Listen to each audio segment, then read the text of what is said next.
प्रेरणास्पद कथा YouTube channel पर मैं धनंजय जैन आप सभी का हार्दिक अभिवादन करता हूँ। छोटी सी कहानी डीजे की जुबानी।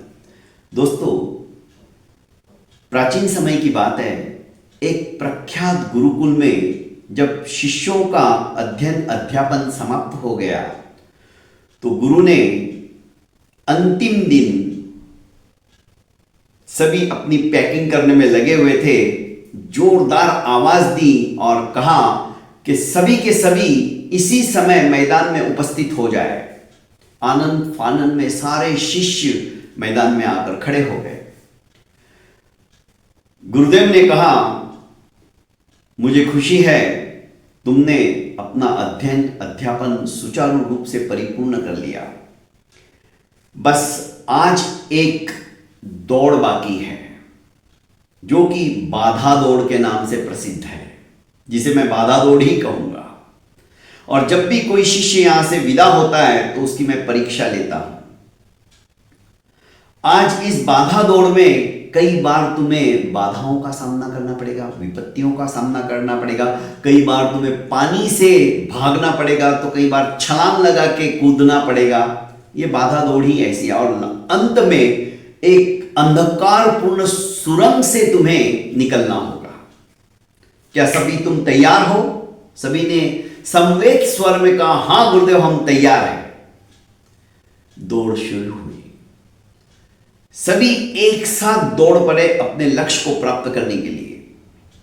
पर तब थोड़ी धक्का मुक्की सी हो गई जब वे सुरंग के अंदर आए, क्योंकि अंधकार था, किसी को कुछ नहीं दिखाई दे रहा था। फिर भी जैसे तैसे सभी ने पार की, कोई आगे कोई पीछे, और फिर से गुरुदेव के उसी प्रांगण के अंदर एकत्रित हुए। गुरुदेव ने कहा, दिक्कतें तो तुम्हें बहुत आई होगी, पर फिर भी तुमने एक साथ दौड़ शुरू की थी। फिर आने में कोई जल्दी आ गया, कोई थोड़ा विलंब से आ गया, कोई बहुत लेट आया, ऐसा क्यों? एक शिष्य ने कहा कि गुरुदेव, जहां तक है सभी बराबरी से दौड़ रहे थे, पर सुरंग में जाते ही वहां पर निबिड़ अंधकार था, हाथ को हाथ नहीं सुझाई दे रहा था, और ऐसे में वहां पर पत्थर भी चुभ रहे थे। तो धक्का मुक्की होने लगी, मैं आगे निकलूं। उस चक्कर में कईयों ने तो एक दूसरे को धक्का देकर आगे भी बढ़ने की कोशिश की। कईयों ने वहां पर पड़े हुए पत्थरों को, जो कि चुभ रहे थे, उन्हें उठाकर अपनी जेबों में रखा ताकि पीछे आने वालों को वो पत्थर चुभे ना। और इस तरह से कोई जल्दी आया, कोई विलंब से आया। अच्छा, तो जिन्होंने वो पत्थर उठाए थे वे आगे आए। वे पत्थर वो हमने अपनी जेब में ही रखे।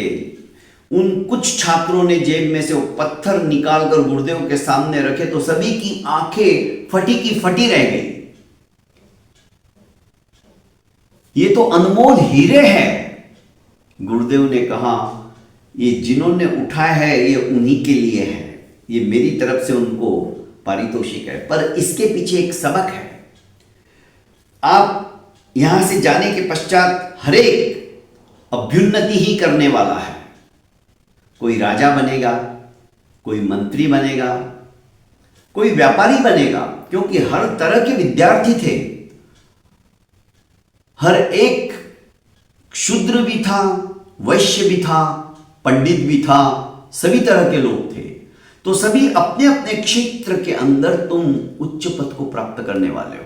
पर कभी भी ये मत भूलना कि रास्ते में जिस तरह से कंटकाकीर्ण मार्ग भी यदि आ गया तो पीछे वाले को तकलीफ ना हो, ये सोच यदि आपकी रहेगी तो जिंदगी में तुम्हें सफलता के सर्वश्रेष्ठ पद पर अधिष्ठित करने में कोई भी कायनात रोक नहीं सकती है। गुरुदेव की अंतिम बात, अंतिम जो परीक्षा थी, बाधा परीक्षा, उसने एक बहुत बड़ा सबक समस्त विद्यार्थियों को सिखा दिया।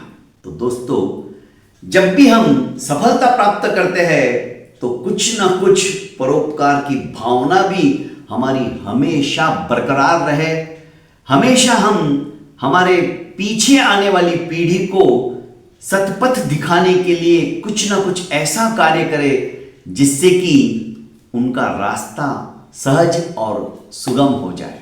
बहुत बहुत धन्यवाद। प्रणाम।